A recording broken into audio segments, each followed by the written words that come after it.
अस्सलाम वालेकुम, welcome back to tease your brain with Shamsa. उम्मीद है आप सब खैरियत से होंगे।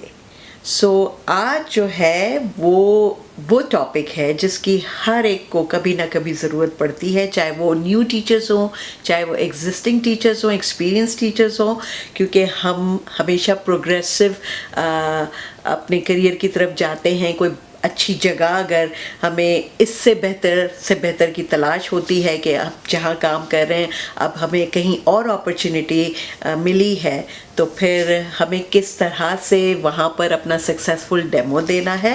तो ये अक्सर मैं पोस्ट पढ़ती हूँ SLT पे कि मुझे लोगों को एक एप्रीहेंशंस होती हैं, एक फोबिया होता है कि डेमो से पहले। तो मैं आपको कुछ ऐसे टिप्स दूंगी डेमो के जो आपको हर वक्त काम आएंगे, ठीक है। और ये सिर्फ उनको काम नहीं आएंगे बल्कि जो डेमो लेते हैं, हमारे ऑब्जर्वर्स हैं, जो हमारे कोऑर्डिनेटर्स हैं, हमारे वाइस प्रिंसिपल्स हैं, इवन प्रिंसिपल्स। तो क्या चीज़ें जो मैं आपको ग्लोबल स्टैंडर्ड बताऊंगी डेमोस का, क्योंकि मैंने बहुत सारे डेमो दिए भी हैं, बहुत सारे डेमो लिए हैं इंटरनेशनली, सही है। तो क्या चीज़ें मेन आपको देखनी है वो मैं आपको बताऊंगी। अच्छा, सबसे पहली बात, मैं यहाँ पर जितने भी कोऑर्डिनेटर्स और ऑब्जर्वर्स हैं और जो वाइस प्रिंसिपल्स हैं, प्रिंसिपल्स, मैं आपको एक बात, प्लीज़ ये एक रिक्वेस्ट है, क्योंकि अक्सर मैं पोस्ट पढ़ती हूँ SLT पे जब लोग अपने कंसर्न शेयर करते हैं। डेमो 2 या 3 दिन का कभी नहीं होता। अगर कुछ स्कूल्स में ये प्रैक्टिस हो रही है कि आप टीचर्स को बार बार बुला रहे हैं, सबसे पहले तो देखें वो टीचर कहीं जॉब कर रहा है, ठीक है। उसकी कम्यूटिंग, उसकी एंग्जाइटी, फिर उसको वहाँ से इजाज़त मिलनी, छुट्टी लेना, बहुत सारे रिपरकशंस हैं। तो हमें ये चीज़ें जहन में रखना है। तो इस तरह से वो मोराल डाउन हो जाता है। अगर आप ये कर रहे हैं तो आप ये भी जहन में रखें कि वो टीचर एक जगह डेमो नहीं दे रहा है, उसने 5 स्कूल्स में और आइडेंटिफाई किया होगा। तो फिर हम कहते हैं कि हमें वो अच्छा टीचर मिला ही नहीं, फिर हम परेशान होते हैं कि हमें सूटेबल कैंडिडेट नहीं मिला, क्योंकि वो टीचर चला जाएगा। तो आप डेमो जो है ना वो 1 दिन का होता है एंड मैक्सिमम 30 मिनट्स, इससे ज़्यादा तो 45 मिनट्स पे जाएं। 30 मिनट्स आइडियल है। इनफैक्ट फर्स्ट 15 to 20 मिनट में आप असेस कर लेते हैं टीचर को, ठीक है। मैंने कभी भी 20 मिनट से ज़्यादा मैं रूम में नहीं रुकी, ठीक है। और उसको मैंने फिर इंडिपेंडेंट टाइम दिया टीचर को। अच्छा, आप जो डेमो देने जा रहे हैं, तो सबसे पहली चीज़ जो आपको करनी है डेमो देने से पहले, सबसे पहले आपको रिलेशनशिप बिल्ड करने उस ऑब्जर्वर के साथ, उस स्कूल की मैनेजमेंट के साथ, जो कि आपका इमीडिएट बॉस है, जिसने आपको कहा है कि भाई डेमो होगा, जो आपको गाइड कर रहा है। आप उससे क्वेश्चन करें। क्या क्वेश्चन होंगे? सबसे पहले आप उसको पूछें कि क्लासरूम की लॉजिस्टिक्स क्या है। लॉजिस्टिक्स यानी अगर क्लासरूम में रग है, कोई कारपेट है, क्योंकि आप उसको ऐसा लेसन प्लान बनाएंगे एक्शनेबल, ठीक है, जहाँ बच्चों की थोड़ी सी मूवमेंट भी हो और बच्चों के आप हैंड्स ऑन एक्टिविटी कराएंगे, ठीक है। उस पर मैं आती हूँ अभी, राइट। तो पहले आप पूछ लें क्लासरूम का लॉजिस्टिक्स क्या है। क्या आपके पास स्मार्ट बोर्ड है? स्मार्ट बोर्ड नहीं है तो वाइट बोर्ड है। वाइट बोर्ड कितने हैं? क्या आपके पास डेस्क है या टेबल है जहाँ पे मैं अपने पूरा रिसोर्सेज रखूँगी या रखूँगा? तो ये चीज़ें आप वहीं से कनेक्शन बिल्ड हो जाता है कि या this teacher is professional teacher, ठीक है। आप वहाँ आपने एक मैसेज दे दिया, राइट। अब आप अपना डेमो का लेसन प्रिपेयर करेंगे। तो जो ऑब्जर्वर है मैं ये बताऊँगी कि आप लोग 3 चीज़ें देखेंगे उस छोटे से डेमो में। एक चीज़ जो सबसे पहली चीज़ आप देखते हैं वो टीचर की क्लासरूम मैनेजमेंट स्किल्स, उस टीचर का ऑरा, उसकी पर्सनालिटी, ठीक है, उसकी क्लासरूम मैनेजमेंट स्किल्स आप उसमें असेस करेंगे।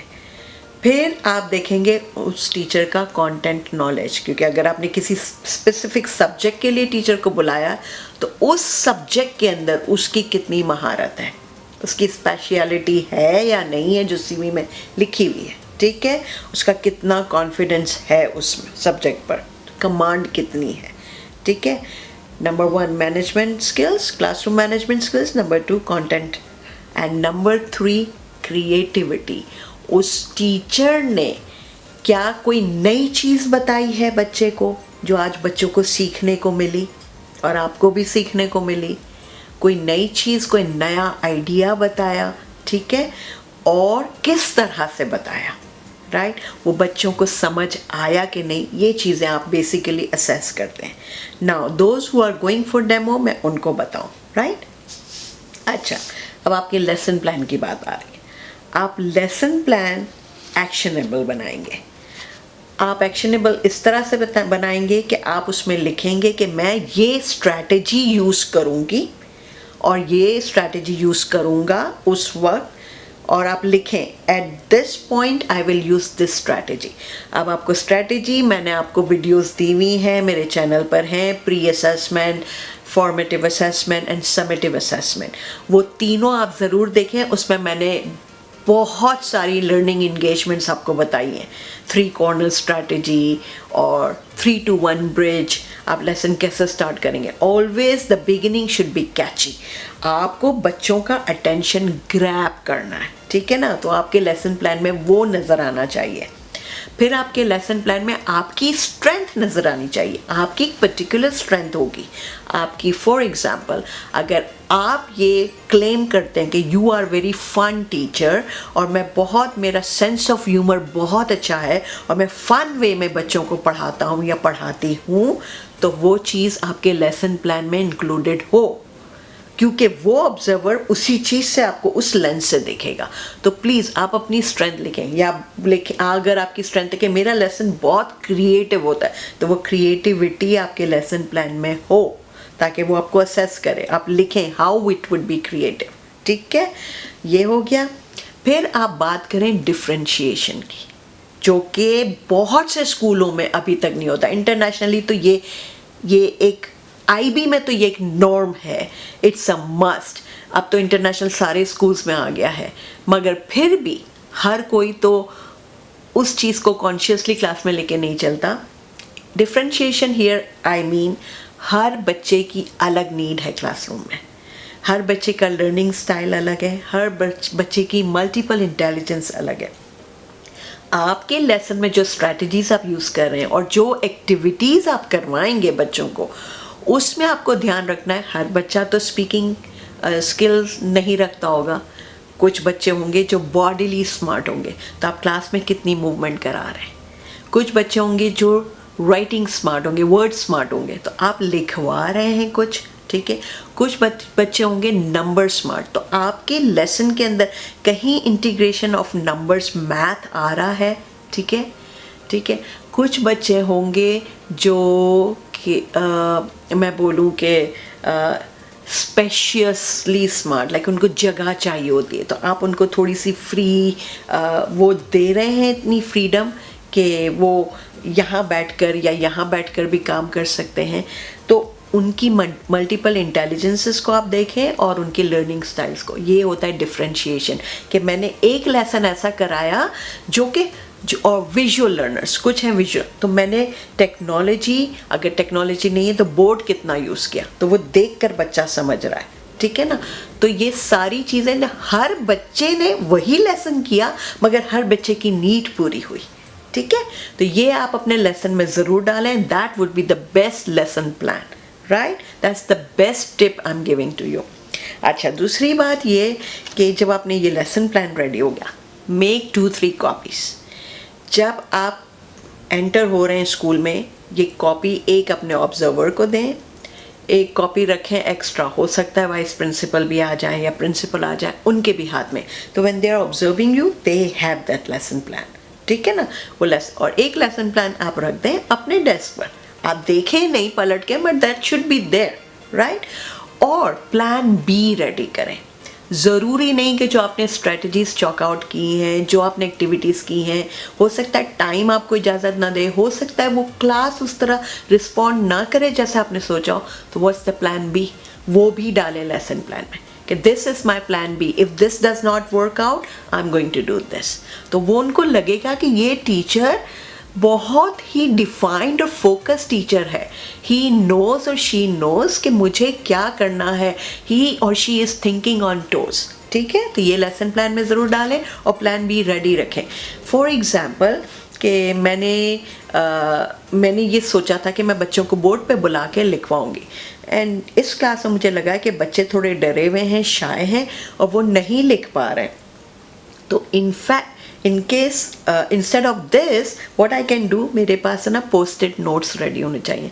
मैं आपको बताऊंगी आपको क्या क्या लेकर जाना है अपने साथ। तो पोस्ट इट स्टिकी नोट्स हो या फिर कुछ इंडेक्स पेपर्स हो तो मैं उनको दे दूं, ओके आप इस पे लिख लें। तो हो सकता है बच्चा कंफर्टेबल हो जाए कि मुझे सबके सामने बोर्ड पे नहीं बुलाया, मैं यहाँ लिख कर उनको दे दूंगा। तो दिस इज़ प्लान बी। तो ये आप रेडी रखें, ठीक है। अच्छा, जब आप जाएंगे तो आपके बैग में आपके मास्किंग टेप्स होनी चाहिए, आपकी पोस्ट इट नोट्स होने चाहिए, स्टिकी नोट्स, ये सारी चीज़ें, आपके बोर्ड मार्कर्स आप अपने साथ ले जाएं। और ये चीज़ें ऐसी हैं कि बहुत कोई ज़्यादा एक्सपेंसिव नहीं है, आप उस पर इन्वेस्ट कर लें, आप सब चीज़ें रेडी रखें। ये चीज़ भी उनको इम्प्रेशन देगी कि yes this teacher has come so prepared, like he is ready to deliver a very good effective lesson और she is very much ready, ठीक है। तो ये चीज़ों का ख्याल रखें आप। अच्छा, उसके बाद जो है ये ध्यान रखें कि 15 से 20 मिनट आपको मिल रहे हैं, अब उसमें आपको बच्चों से कनेक्शन बनाना है और आपकी क्लासरूम मैनेजमेंट स्किल्स दिखानी है। तो आप कैसे दिखाएंगे? आप मैनेजमेंट स्किल्स इस तरह दिखाएंगे कि when you start with your expectations. अपना इंट्रो दे दें और आप बोलें कि जब मैं आपसे बात करूंगी तो आप मुझे अपना नाम बता दें, because name is the sweetest word for everybody. तो बच्चे का नाम, जब वो अपना नाम बता रहा है तो याद कर लें। जब आप बच्चे को नाम से पुकारेंगे तो फिर बहुत अच्छा लगेगा, ठीक है। तो आप अपनी एक्सपेक्टेशंस बता दें शुरू में कि in my lesson we will do this. So आप अपना एक फेवरेट कॉल आउट सेट कर दें। तो आप मेरी वीडियो में देख लें, मैंने आपको एग्जांपल दी, मैंने लिंक भी दिया हुआ है वहाँ पे डिस्क्रिप्शन बॉक्स में उस वीडियो के नीचे। तो आप सेट कर लें। फॉर एग्जांपल आप बोलें कि अगर I want to grab your attention तो मैं आपको बोलूँगी flat tyre and the children would say shh. या फिर वही जो मैंने आपको बताया था जो मेरा फेवरेट है, पापा रप्पा, बच्चे कहेंगे पापा। और macaroni and cheese, everybody freeze. तो इस तरह का एक कॉल आउट बच्चों के साथ सेट कर दें, बड़ा खुश हो जाएंगे, ठीक है ना। तो आप उनको भी लगेगा ऑब्जर्वर को कि look this teacher is bringing new ideas. तो आपको अपनी आवाज़ रेज नहीं करनी पड़ेगी, ठीक है। आपको ये नहीं बोलना पड़ेगा क्लास लिसन टू मी, आप ये भी नहीं बोलेंगे। आप ये इस तरह से एक आप दोनों का कनेक्शन हो जाएगा कि when the teacher would say this that means teacher wants to draw my attention to him और हर, राइट। सो ये आप कर दें, ठीक है। तो यहाँ आपकी क्लासरूम मैनेजमेंट स्किल्स आपके ऑब्जर्वर को नज़र आ जाएंगी। ये टीचर ने लाउड भी नहीं हुआ और एक अच्छा उसको कंट्रोल है क्लास में, this is what they actually see, right. तो ये हो गया। फिर रूल है, ये यूनिवर्सल रूल है डेमो का, tell them what you are going to tell them, then tell them, then tell them what you told them. मैं रिपीट करती हूँ, tell them what you are going to tell them, then tell them what you told them. ये ताकि बच्चे को पता हो कि आज वो क्या करेंगे, फिर करें और फिर आखिर में बताएं कि हमने क्या किया। तो रिफ्लेक्शन एंड में ज़रूरी है, आपका आहा मोमेंट कि ओके लेसन मैंने किया, आपने जो भी लेसन प्रिपेयर किया, and always make sure you go for stand alone subject, ठीक है। Stand alone lesson not subject. आपको अगर आप इंग्लिश की वैकेंसी है, आपकी मैथ की वैकेंसी है, आपके पाकिस्तान स्टडीज़ की वैकेंसी है, आपकी उर्दू की वैकेंसी है और आप उस सब्जेक्ट के लिए जा रहे हैं, आपने अप्लाई किया है, तो स्टैंड अलोन लेसन करें। स्टैंड अलोन कैसा है कि अगर आपका इंग्लिश का है तो एक यूनिट उठा लें, आप बोलें कि आज मैं परसुएसिव राइटिंग पे बात करूँगी, या फिर आज मैं कॉम्प्रीहेंशन स्किल्स की बात करूँगी, या फिर मैं डिस्क्रिप्टिव राइटिंग की बात करूँगी। पाकिस्तान स्टडीज़ है तो आप बोलें अलीगढ़ मूवमेंट है। Don't take the whole unit, एक कंपोनेंट उठाएं, उसको आप स्टैंड अलोन लेसन बनाएं, उसके अंदर आप एस करें, ठीक है ना, कि उसको लगेगा ओफ ये टॉपिक उठाया है तो इसकी कितनी कमांड है, how beautifully this teacher did this lesson, ठीक है। तो ये हो गया आपका। दूसरी बात कि आपके स्मार्ट गोल्स बनाएं, कि उस 15-20 मिनट के अंदर मेजरेबल गोल्स बनाएं कि मेरे बच्चों को ये चीज़ समझ आ जानी चाहिए। अगर मैं परसुएसिव राइटिंग कर रही हूँ तो परसुएसिव राइटिंग क्या है सबसे पहले मुझे उनको बतानी, उसके एलिमेंट्स क्या हैं, इसके बाद बच्चों से वो परसुएसिव राइटिंग का कुछ करवाना है मुझे, तो उसके लिए बहुत सारी एक्टिविटीज़ आप सोच सकते हैं।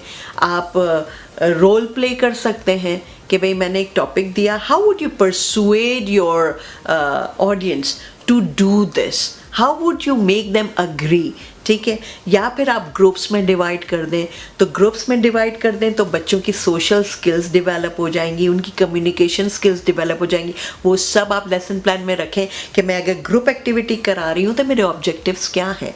I want to enhance their social, their communication skills, ठीक है, their listening skills, their speaking skills, right, और their collaborative their collaboration and everything, collaborative skills, okay, cooperative skills, right। और फिर जब बच्चे लिख रहे हैं तो यहाँ पर आप वो डालेंगे कि ये मेरी राइटिंग स्किल का ऑब्जेक्टिव है कि they are able to produce what they understood, right, कि उनको समझ आ गया कि ये परसुएसिव राइटिंग है, इस तरह से परसुएट करते हैं। They were able to bring the vocabulary, they were able to bring the ideas together, right, ये हो गया। एंड देन मेक देम, आप वॉलंटियर बना लें कि इस ग्रुप में से कौन शेयर करेगा, तो बच्चों को अच्छा लगेगा। ओ will you share with the class? Can any 2 volunteers come and can you share a couple of pieces of your writing? So we would love to hear how you worked in group. तो कोई एक बच्चा, कोई confident, कोई ना कोई बच्चा तो होगा ग्रुप में, वो आके शेयर करेगा। तो उससे बच्चों की लिसनिंग स्किल, उस बच्चे की स्पीकिंग स्किल, उसको भी आपने वो कर लिया फोस्टर, तो वो भी आप अपने लिखें। तो इस तरह से वो एक इतना इंगेजिंग लेसन हो जाएगा कि आपने शुरू भी किया और आपने उसको सम अप भी किया, आपने असेस भी किया उनकी अंडरस्टैंडिंग को, ठीक है। और जब ये सब हो जाए तो आखिर में आप बोलें let's do some debriefing. Okay, आज के लेसन में आपको आहा मोमेंट क्या लगा? तो कुछ बच्चे बोलेंगे कि आपने जो कॉल आउट दिया था वो बात अच्छा था, कुछ बोलेंगे कि हमें ग्रुप्स में काम करने को मिला and we were moving in the classroom, तो हमें वो बहुत अच्छा लगा। कुछ बोलेंगे कि हमारी जो हमने राइटिंग लिखी थी वो सबने अप्रिशिएट किया, today we understood what is a persuasive writing. तो ये रिफ्लेक्शन ज़रूर कराएं, तो एक रैप अप हो जाएगा, ठीक है। तो इस तरह वो बच्चे सोचेंगे कि या this teacher is so good, और ये तो आहा मोमेंट आपके लिए हो जाएगा कि जब इस तरह से आप करेंगे तो there might be a kid who would say miss when would you come next, ठीक है। और ये होता है, तो आप बच्चों को ऐसे इंगेज करें कि आपका ऑब्जर्वर बोले कि बच्चे कितने इंग्रॉस्ड हैं, उनको होश ही नहीं है कि कोई एक नया टीचर आया। आपने उनके साथ एक रपो भी बना लिया, आपने अपने एक्सपेक्टेशंस भी बता दी, आपने उनको क्लासरूम मैनेजमेंट का अपना एक ऑब्जर्वर को बता दिया कि how I manage my classroom, आपने इनोवेटिव आइडियाज़ लेकर आए, आपने ग्रुपिंग भी करा ली, आपने ग्रुप्स को इधर उधर बिठा दें। ओके, आप यहाँ बैठ जाए, एक ग्रुप यहाँ ज़मीन पे बैठ जाएगी और बच्चे बैठ के ज़मीन पे काम करते हैं, उनको बहुत अच्छा लगता है। और आप पहले से ऑब्जर्वर को बता दें कि मैं इस तरह की मूवमेंट कराऊंगी, ठीक है। और फिर आप क्या करें कि जो उन्होंने राइटिंग लिखी है या जो भी काम कराया वो आप स्टिकी नोट्स लेकर गई हैं या आपके पास मास्किंग टेप है, आप वो स्टिक कर दें और आप बोलें let's have a gallery walk. अब सब अपनी अपनी राइटिंग, इन हर बच्चा हर एक की राइटिंग, क्योंकि आपने सबको तो नहीं बुलाया था, तो आप बोलेंगे कि 2 को मैं वॉलंटियर को बुलाएं, बाकी सब हमारी राइटिंग पढ़ेंगे। और फिर आप उनको स्टिकी नोट्स दें, आप बोलें जाके आप कंस्ट्रक्टिव फीडबैक दें। बच्चों को बड़ा अच्छा लगता है कि वो किसी की राइटिंग पढ़ के वो अपना फीडबैक देंगे। आप उनको बताएं कि if you are writing that this part is good, why it is good, give suggestions, what did you like in this writing. तो एक मूवमेंट हो जाएगी क्लासरूम में। तो आपने कितनी सारी चीज़ें उस 15-20 मिनट या 30 मिनट में कर ली। एंड टाइम बाउंड, आप अपना टाइम कैलकुलेट करें कि मैं अगर बच्चों को बोल रहे हैं कि ये ग्रुप वर्क है तो ये 5 मिनट में हो जाना चाहिए, अगर बच्चों को बुला रहे हैं शेयर करने के लिए तो ये 3 मिनट में हो जाना चाहिए। तो ये दिस इज़ मेजरेबल गोल, आपका स्मार्ट, स्पेसिफिक, मेजरेबल, अटेनेबल, आपका ये सारा गोल है, ठीक है ना। तो इस तरह से आपका डेमो इतना सक्सेसफुल होगा और आप दूसरों को गाइड कर सकेंगे। तो प्लीज़ अगर यहाँ पर SLT में तो बहुत सारे टीचर्स हैं और वो देख रहे होंगे, लेकिन अगर आपके कोलीग्स हैं जो SLT पे नहीं है, ये सबसे शेयर करें, क्योंकि डेमो की ज़रूरत हमें कभी ना कभी कहीं ना कहीं ज़रूर पड़ती है।